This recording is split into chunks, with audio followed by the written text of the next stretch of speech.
Io non ho il senso dell'appartenenza, questo è l'elemento forse più significativo della mia presenza in vita in quest'isola.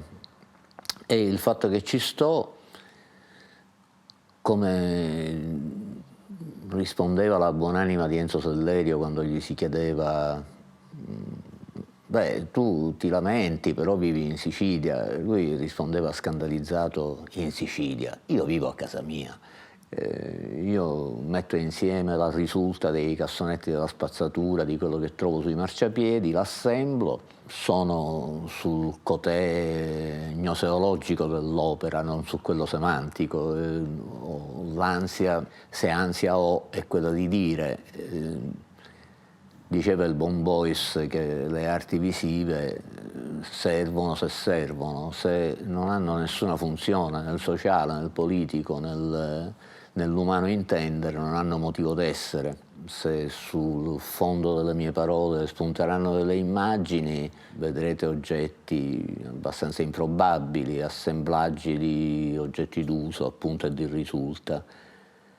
È la mia parte diurna, razionale, pensante, se vogliamo.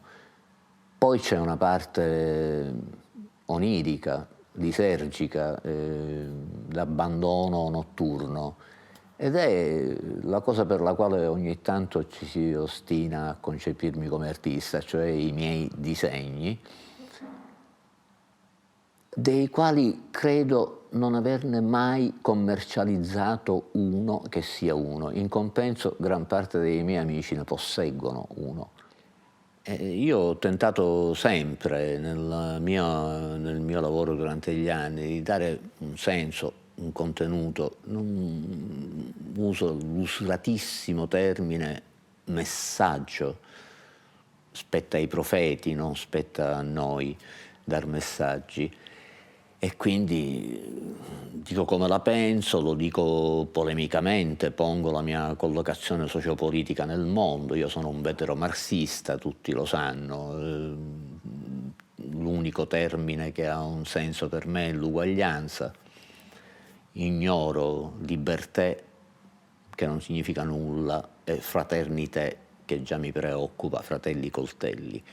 L'unica cosa che mi interessa è l'égalité.